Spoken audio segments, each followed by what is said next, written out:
it's a pleasure to join you. As a science-based company, we clearly believed in the science of climate change, and we apply those same science-based principles to climate action. From our own operational commitments that we support with math and a path, including those projects of how we need to get there, to our product development that helps our customers do the same.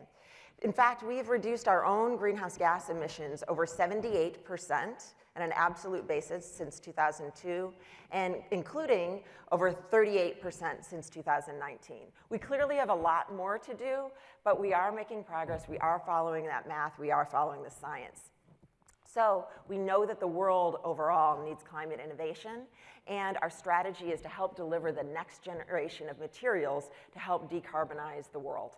So, for example, we're helping to modernize the electric grid with renewable power generation technologies to connect larger power grids and ease strained systems to ensure more consistent reliability. We're supporting the transition to electrify transportation by incorporating products in electric vehicles to help improve the thermal management, the battery efficiency, the safety, the acoustic solutions, heads-up displays, and more. And we're making buildings more energy efficient through innovations such as cool roofing granules, smog-reducing granules, window films, solutions that decarbonize the concrete industry. And tackling those hard-to-abate emissions is an exciting challenge for us. That's why we're working on alternative fuel technologies like green hydrogen, relying on advanced filtration technologies and expertise that we use today in products like Filtrete filters and N95 respirators. These things evolve and they extend and they continue to reinvent 3M as we have in the past. It's this foundational expertise and our drive to look forward that has led us to partner with Svante on the direct air capture program that you're going to hear about to remove carbon from the environment. We see this as one of many solutions, as John Foley mentioned before us, that can help advance the world to drive towards that carbon solution with a 1.5 degrees C limit that we're all driving towards. We're very excited about the opportunities in this dynamic space and the focus of today's presentation. You'll hear from my colleague, Corey Sauer, our global carbon capture lead at 3M. Yes, he has that title. And you'll hear from Claude Letourneau, President and CEO of Svante. They're a leading carbon capture company and a carbon removal solutions provider. So our work with Svante is an example of the power of people and ideas coming together to do some profound things and tackle some of the world's biggest challenges. Because to implement climate challenges like this, climate innovations are required. It will require collaboration. In fact, science, collaboration, and urgency are the key words that I think about during Climate Week. Collaboration amongst companies across different value chains and working with governments and NGOs and others in a variety of spaces are the ways that we need to find to tackle our carbon emissions and climate challenges. Given that our materials are integral and embedded in so many things today, we know that it takes collaboration. We know that this innovation can happen best when we're working with others, not only performance-wise, but that can help be successful in commercial solutions as well. So it's this collaboration that we can use to scale climate innovations and achieve the impacts that we need to limit our temperature increase to 1.5 degrees C by 2050. Many of these solutions are available today, including what Corey and Claude are going to talk about, and they're ready to be scaled up and deployed. It really is, I believe, an exciting time for climate innovation. I hope you join us on this journey, and I judge that you are by joining us today in this meeting.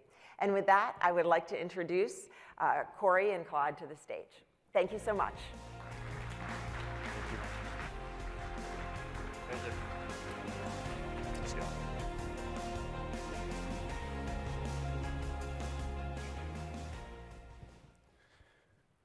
I feel like a rock star in this big room.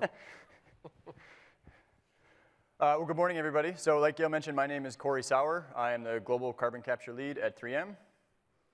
I'm Claude Letourneau, president of Svante, a Vancouver-based company, and we are a purpose-driven company focusing on carbon capture and removal solution, ready to go, and at modular and granular, like Jonathan was mentioning. So happy to be here. Likewise. But before we get into carbon capture, I think first it's important to start with the idea that 3M's mission is science applied to life. And that sounds like a noble endeavor, but I think it's something everybody in the audience can appreciate. We are all here today at the Nest and here at Climate Week because we want to find ways to apply science to what is life's greatest challenge, climate change. We're all interested in these climate solutions that John Foley was talking about. And he gave an incredible keynote that talked about all of the climate solutions that we already have. Climate solutions that are at scale today, that if we just deploy them, we can bend the curve and set ourselves on a path toward net zero. Solutions that will mitigate emissions or restore carbon sinks from almost every aspect of our lives. The way we get our energy, the way we travel, grow our food, make our products, build our cities. But the climate solutions that we have at scale today are not the only climate solutions that we need. And John Foley talked about this too. At the same time that we deploy everything we can, we have to continue investing in the next generation of climate solutions, finding ways to make that technology more feasible, more scalable, more economical, so that in the coming years and the coming decades, we can deploy them along with everything else that we have. And I think chiefly among them, we have to envision a future that involves carbon management, which is core to Svante's business. So I think what you saw earlier is that we emit about 40 gigaton of CO2 from mankind activities. And nature basically is able to cope with half of it through natural filters like trees and ocean. But we have an imbalance that accumulates in the atmosphere every year of about 20 gigaton.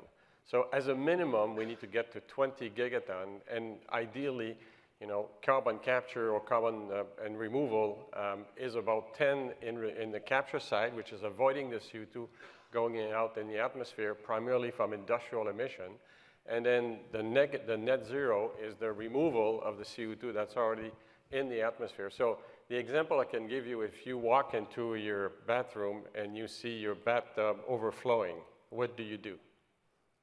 First thing you do is you turn down the tap, make sure water doesn't go in anymore, yes? So that's what carbon capture is. And then you pull the plug, you roll up your sleeve and you pull the plug and you get the water out of the bath. That's what carbon removal is. And if you don't do this, you have to swap the bath floor, and then that's what the climate impact is if we don't do this thing. And that's going to be more costly to clean up the mess than it is about removing or capturing the CO2 in the first place.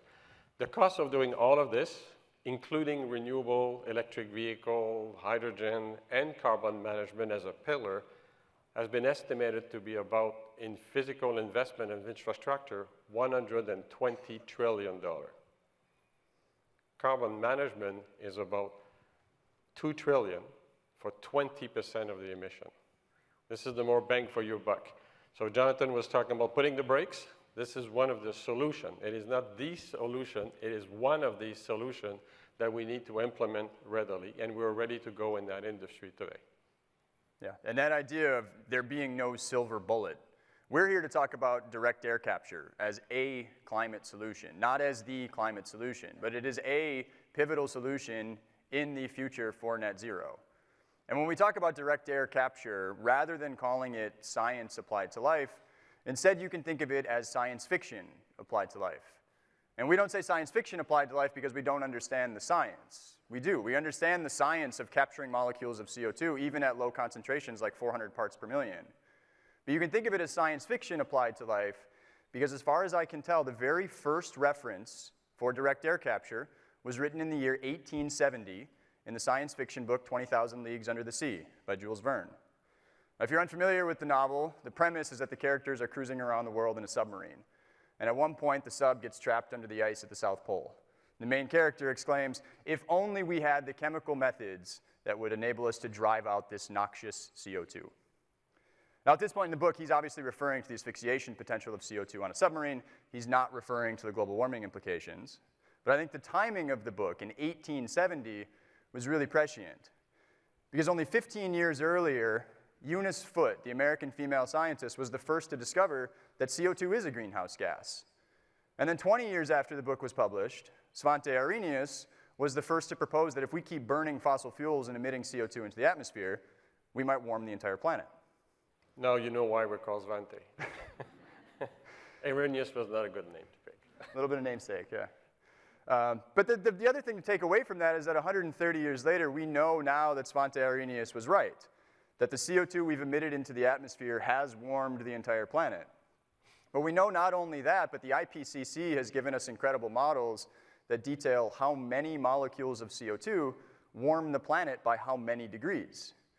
And further still, the IPCC gives us mitigation scenarios, ways that we can reduce our CO2 emissions over time to keep global warming below 2 degrees or below 1.5 degrees Celsius.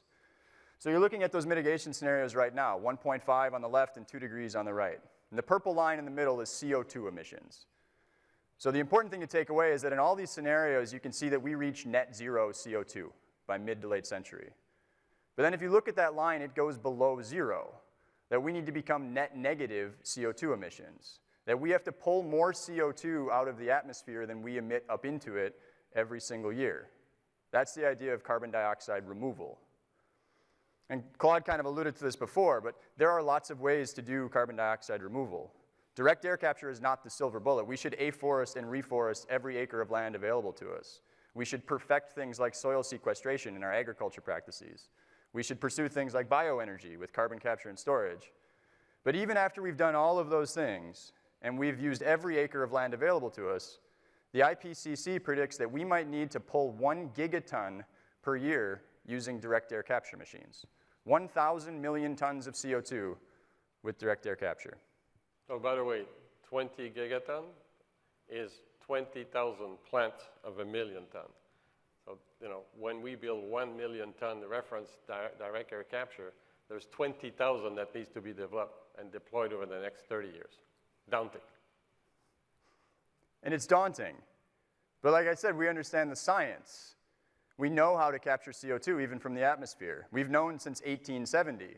You don't have to go any further than a few paragraphs later in 20,000 Leagues Under the Sea. Jules Verne tells us exactly how to do it. He says all you have to do is shake containers filled with potassium hydroxide. But unfortunately for them, that substance was missing on board and nothing else could replace it. So now at this point, Jules Verne is bordering on downright prophetic, because how could he have possibly predicted that 150 years later, one of the leading technologies for direct air capture is a process called chemical looping, pioneered by carbon engineering in Canada. They use a potassium hydroxide solution to pull CO2 out of the air in the form of a carbonate. But where Jules Verne was wrong was that this is the only way to capture CO2. Jules Verne didn't know that we were going to invent things called nanomaterials, that we would invent solid sorbents that have the selective capacity to filter CO2 from a mixed gas stream. And that's the scope of our relationship with Svante, between 3M and Svante, solid sorbent-based direct air capture solutions. So what is it? It's nano powder. You take it in the palm of my hand, it's like a little fine powder like flour, but we engineer this material to look like this. It's like a cube with little pores inside, and when you pass a gas of CO2 and nitrogen, either from the air or from a point source, the CO2 sticks inside the pores, and then when you eat up the material, then the CO2 is being released. So you're using this as a way to catch and release and concentrate the CO2 from a very low concentration, let's say from the air 0.04 to a 95% pure CO2, then you can then manage more economically to do something with it or to store the CO2. So typically the industry have been using solid sorbent for many years, but they've been using traditional vessels that we call cylindrical pack beds, and you have 3 of them because you have a cycle of adsorbing, which is catching the CO2 into the pores of that material. Then you need to desorb, which is releasing the CO2. That's the second vessel doing it while the first one is being filled. And then you need to cool because you need a temperature swing to be able to do that process. So the inventory of sorbent that's required to do this is quite big because you have 3 vessels working in sequence to do the process. So what we've done at Svante is we've invented a nanomaterial that quickly can catch and release that CO2 and flip it and be able to do this thing in seconds instead of hours. And we're doing it like it's like having a sheet of paper on which we can stick basically CO2. And then we'll go through the process of how we do these things with 3M, and you'll see that what we do is we take the beads and we put it in a very fine powder, and then we coat it on a sheet, and then that sheet is then stacked to create a filter. And Gail kind of talked about this, but I think it's really important to think about 3M products. We are really good at putting things into a roll. whether it's Scotch tape or sponges or graphics or films. We do a lot of things in rolled goods. We also have a lot of expertise in filtration technologies. So the idea that you can take these solid sorbents and put them into a rolled good is a really core competency of 3M and allows us to work with Svante, who can take that material and do something more with it.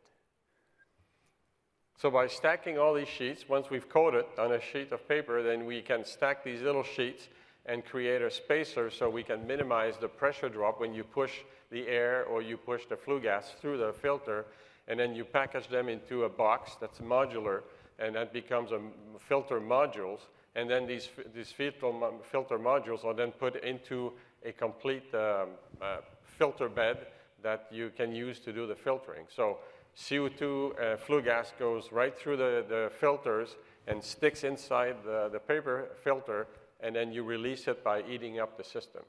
And so I think this is an important point too, because a lot of people think of filtration, you think of like a Filtrete filter, your at-home furnace filter, where the gas is flowing through some filtration media. In this scheme here, you're flowing along it. So you're flowing in between the gaps, between the sheets that Claude and Svante are putting together. So it gives you more energy optimization because you have a lower pressure drop through the system. And then like he said too, it's a sponge. So it's not a filter in the sense that you would use it until it's saturated and discard it. It's something that can be reused over and over in that temperature swing process. I think Jonathan earlier was talking about granular, modular approach, something you can do and have a good learning curve as you make more of these. It's very similar to the way you do lithium batteries. It's coating, multiple sheet, thin film technology, solid state, and that's the knowledge that we're leveraging to do this thing. And it becomes modular when it goes to the process, right?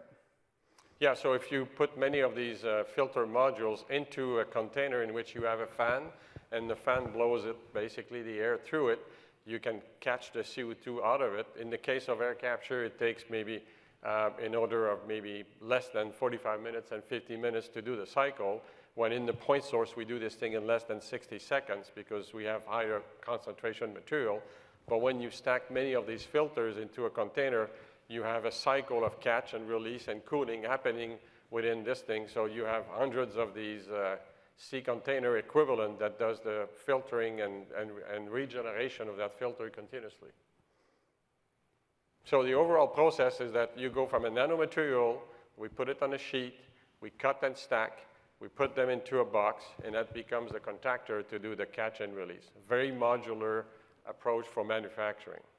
And this is the spirit of collaboration, too. If you look at the breadth or complexity of this value chain that we're showing, from the sorbents to the roll, the sheets, the stacks, the process, the plant, that is too much for any single company to manage. Everybody has expertise in those different areas. So part of the reason that we are collaborating with Svante is to build out the expertise of that value chain and help scale this entire industry.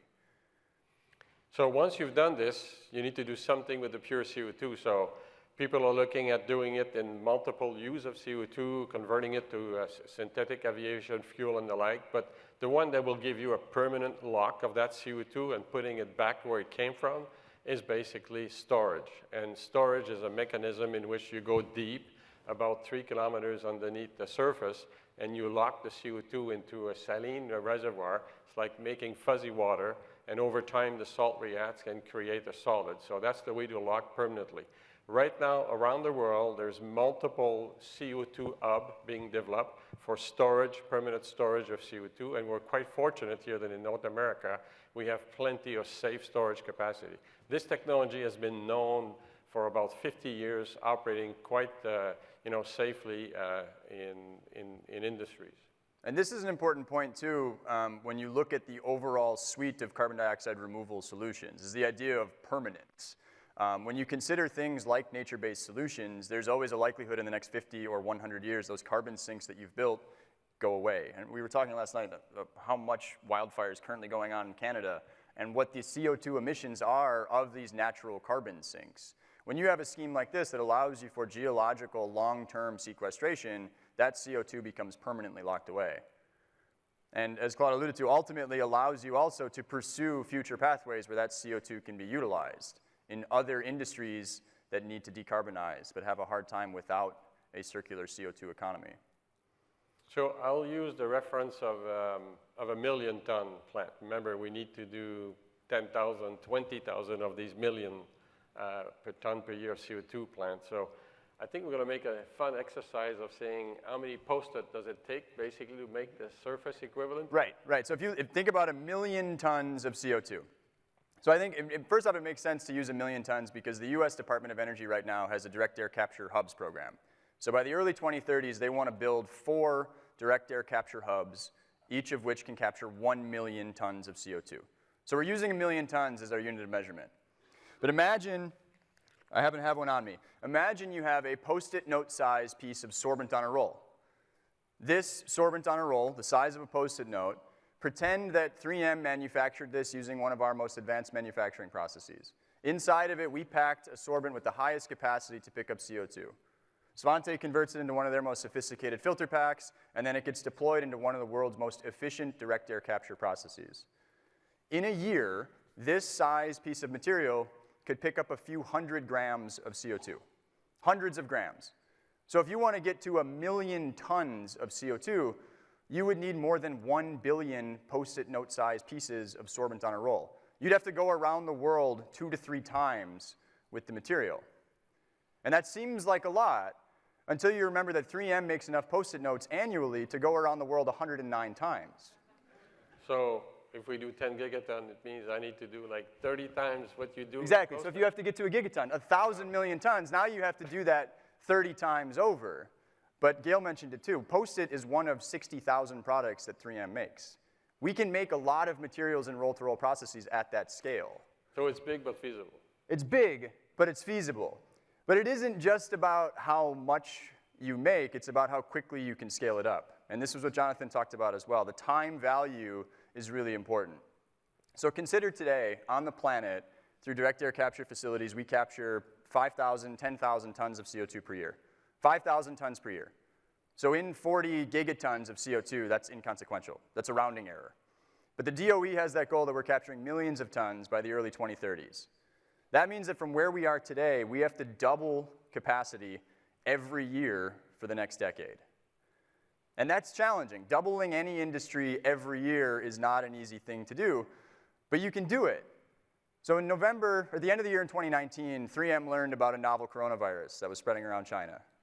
January of 2020, 3M ramped production of disposable respirators. We knew that was going to be a critical science-based solution to one of life's pressing challenges, helping to mitigate COVID-19. And by the end of the year, we doubled production, more than doubled. We were making 95 million per month by the end of the year. But it wasn't easy. It took countless hours of work by countless employees. We built new manufacturing lines. We had to make sure our quality control could keep up with double the throughput. We managed new supply chains to get raw materials in to make the product and then to get the product where it needed to go.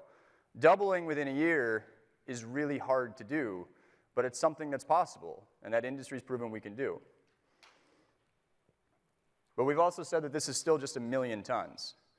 1 million tons of CO2. If we have to get to 1,000 million tons, IPCC predicting that we might need to capture 1 gigaton by the middle of the year, that's a huge scale. So the first thing, obviously, is to innovate on the materials, right? If this material got better, if it could capture more CO2, if it could last longer in the application or enable lower energy consumption, that is one of the levers that will help you scale the industry. But that alone is not going to do it. The materials and the process for capturing CO2 are not the only things you need. Ultimately, it relies on the public acceptance. And there's a number of policy levers that have to go along with that, ones you're very familiar with. So I think in the United States, what we're seeing with the IRA, so there's a 45Q tax credit where the US government will give you $85 per ton if you capture and store CO2 from industrial emission. And they'll give you $180 per ton if you do it from a direct or CDR, direct air capture. So these policies, I see them as being just the enabler to demonstrate, to de-risk the infrastructure or the supply chain to be able to do these things at the scale we've been talking about.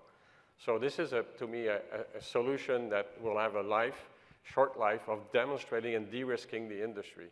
But we need to get into a more sustainable policy that will allow us to basically find a way to absorb the costs of doing these things. Air capture today is in the $600 per ton. Point source is in about $100 per ton. We need to find ways of reducing the cost of these things, but there's still going to be a price the society will have to pay for. And then we just need to find a way of developing the infrastructure and the ecosystem to do these things.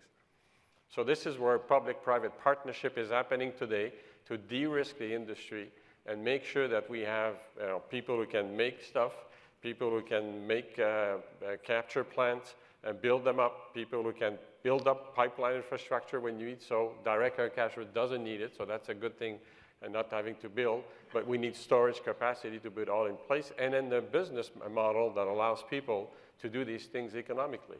So that's what public partnership is required, and without the public and private finance, we won't be able to deploy $2 trillion worth, and that's just the tip of the iceberg. We need to do this with renewables, with electric vehicle infrastructure, with hydrogen infrastructure, all of it, $120 trillion. Remember, we did an experiment during COVID. We stopped the economy for 2 months for $10 trillion. So we knew what 10 trillion looks like. It's 2 months of sitting at home waiting for COVID to pass. But we could have taken 10 trillion and fixed the problem of carbon management for life. So when people say it's too expensive, I don't think so. The consequences of not doing it's too expensive. And ultimately, when you look at all of these things, there's lots of levers, and especially on the finance side of things, news in the last few weeks about major investments by net zero committed tech companies into the direct air capture space. There is a lot of that at a tactical level. But ultimately, this is still a public project. Every direct air capture facility that ever gets built, the 1,000 of them at 1 million tons, are going to wind up inside a community. These are community infrastructure projects. And a huge part of any climate solution, but specifically of direct air capture, is that that industry gets scaled different from the way we've operated before. So the last 130 years since Svante Arrhenius' prediction is not just a story of CO2 and temperature, it's a story of social change. The next 130 years is going to be a continued story of social change.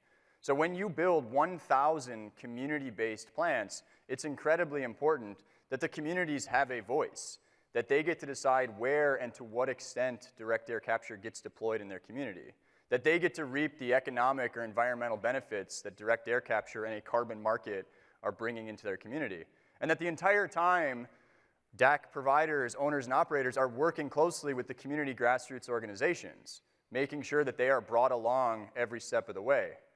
Because this industry can't grow by acquiescence. It has to grow by empowerment of individual communities that they want to help deploy climate solutions. And I think, so that idea of empowerment, I think, is an incredible motivator. So I'll give an example from 3M. We have what's called 15% time culture. It's a somewhat unconventional idea, but it means that every 3M employee can spend 15% of his or her time pursuing whatever passion project they want. And again, it sounds unconventional, it sounds a little chaotic, but it's how creative innovation happens, that you have the freedom to pursue new job functions, new science that aren't part of your regular day-to-day job description. And 5 years ago, nobody at 3M had a job description that said, figure out carbon capture. But we started. It started as 15% time. It started grassroots. We started working with Svante. Within the first year that we worked with Svante, more than 80 3M employees volunteered their own 15% time to get it to where it is today. That's the power of empowerment, that you can bring climate solutions to bear if you feel like you're part of the solution. And that doesn't stop with just R&D or early phases. It extends to manufacturing, and it extends to redeployment and development of new skilled trades. Like 6 years ago, we were 25 people, no money in the bank, and just enough for 2 months. And today we're 300 people. We hire about 100 people a year and growing, and we've raised 500 million just to get to the starting line of deployment. And people want to work on climate solutions. So even within 3M, when we look at where we're going to manufacture these products, these are existing domains of expertise where we make rolled goods, other kinds of rolled goods. And when you talk to the plant and say, hey, we want this to also think about making the next generation of climate solutions, 10 other people join the call. They want to be a part of that. But that alone still isn't going to be it. It's not just a redeployment of existing skilled trades. There has to be development of new skilled trades at the same time. Welding, pipe fitting, all of the things that go into the infrastructure are a critical component to building direct air capture industry. And at the same time, making sure that you're prioritizing those underrepresented communities that have not had the benefit for the last 130 years. So I think if we end on a similar theme to Jonathan Foley, and we're going to end early because our intent was to give at least 10 minutes for Q&A because we know this is a tough topic. As Jonathan Foley talked about, one of the most important takeaways is that there is hope. If you look at the 1.5 or the 2-degree pathways, the door is closing, but it has not closed. We still have time. We have a lot of climate solutions today, and we understand where to go with the next generation of climate solutions. But it takes scale, it takes collaboration, and it takes innovation. And that's part of the reason that we're here today, is that that collaboration has to occur outside of our circles. It has to be everybody, the communities. You know, as a conclusion, I would say that I'm quite optimistic about the future. I have 5 kids and 2 grandkids. I think you have one. I have 1 kid, no kid grandkids. or younger. I feel that I see a lot of people when I travel, and lots of people like Svante and 3M and others are working really to find solutions to this. So I think we will give, like whenever I have less to go than you do, but I think I see that there's a legacy of solution that will be for them to implement. So, but I'm also realistic. Right now we are polarizing the narrative in the media. And it's, you know, when my chairman told me one day, he says, every cause needs an enemy. So the renewable in the last 10 years took fossil fuel as the enemy, rightly so. But we need to stop this narrative. It's all of the above that we need. There's no bullet solution. It's all of the above. And the enemy is carbon. We need to manage the carbon. Stop saying it's better renewable, not do this. Fossil fuel is part of our life. We're trying to get less addicted to it. But there will still be residual carbon that we have to make cement and steel and fertilizer that we need to grow our population. So we need to get to managing the carbon. And we're now in the mode of acting and not talking about it anymore. We're building, as we speak in Vancouver, a factory to make these filters that you just saw. And these filters, that plant will have a manufacturing capacity to do 10 plants of 1 million ton for point source. I have no purchase order from any emitters yet, and I'm building a factory to build 10 plants of 1 million ton. We need to do 10,000 of those for point source. And if I convert this one to make filters for point source, for DACs, I have 0.3 million ton capacity because I need more filters to suck the CO2 out of the air. So we are building the capacity, and we're getting ready to scale quickly. We have officially hit the red light. So I think we'll conclude with saying thank you. And we'll look forward to talking to you more.